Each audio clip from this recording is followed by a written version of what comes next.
नरसिंह जयंती की कथा व पूजन विधि। वैशाख मास की शुक्ल पक्ष की चतुर्दशी के दिन भगवान नरसिंह रूप में प्रकट हुए थे।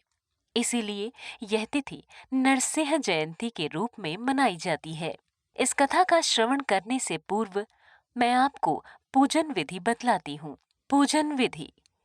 इस व्रत को पुरुष और नारी दोनों ही कर सकते हैं। प्रातःकाल स्नान आदि से निवृत्त होने के पश्चात भगवान नरसिंह की मूर्ति को गंगा जल से स्नान कराने के उपरांत मंडप में या उनके आसन पर विराजित करना चाहिए। इसके बाद दीप प्रज्वलित कर भगवान के समक्ष फल, फूल, मेवा, अक्षत, रोली, काला तिल तथा हवन सामग्री सामने रख पूजन प्रारंभ किया जाना चाहिए। आइए अपने दोनों हाथों को जोड़ हम इस कथा का श्रवण करें। पौराणिक कथा के अनुसार राजा कश्यप के हिरण्याक्ष और हिरण्यकश्यप नाम के दो पुत्र थे। राजा की मृत्यु के पश्चात हिरण्याक्ष ने राजपाट संभाला, परंतु वो अत्यंत क्रूर और प्रजा पर अत्याचार करने वाला शासक था।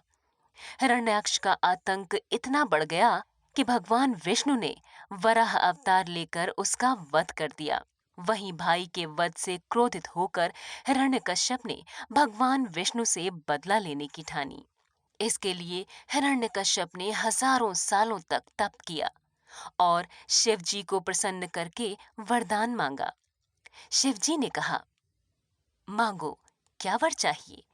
उसने कहा, प्रभु, मैं न घर के अंदर मरूं न बाहर, न दिन में मरूं न रात में, न भूमि पर मरूं न आकाश में, न जल में मरूं न थल में, न अस्त्र से मरूं न शस्त्र से, न मनुष्य के हाथ से ही मरूं न पशु के हाथ से। भगवान शिव ने कहा, तथास्तु। इसके बाद प्रभु अंतर्ध्यान हो गए। ब्रह्मा जी के वरदान के बाद हिरण्यकश्यप निर्भीक हो गया और उसने तीनों लोकों पर आतंक मचा दिया। उसने स्वर्गलोक से देवताओं को निर्वासित कर दिया और तीनों लोकों पर आधिपत्य जमा लिया। भगवान विष्णु से प्रतिशोध लेने के लिए उसने अपने राज्य में घोषणा की कि वह स्वयं भगवान है और उसके अलावा कोई किसी को नहीं पूजेगा। लेकिन हिरण्यकश्यप अपने पुत्र प्रहलाद के जन्म के बाद उसकी भक्ति से भयभीत होने लगा। प्रहलाद ने उसे भगवान मानने से इनकार कर दिया। तब हिरण्यकश्यप उसे मृत्युलोक पहुंचाने का प्रयास करने लगा। उसने अपनी बहन होलिका के जरिए भी प्रहलाद का वध करना चाहा, लेकिन होलिका खुद ही जल गई। बहन की मृत्यु के बाद हिरण्यकश्यप अत्यधिक क्रोधित हो गया और उसने वैशाख शुक्ल चतुर्दशी के दिन अपने पुत्र का वध करने की ठानी। उसने पुत्र को खंभे से बांध दिया और कहा, तुम अपने भगवान विष्णु को बुलाओ।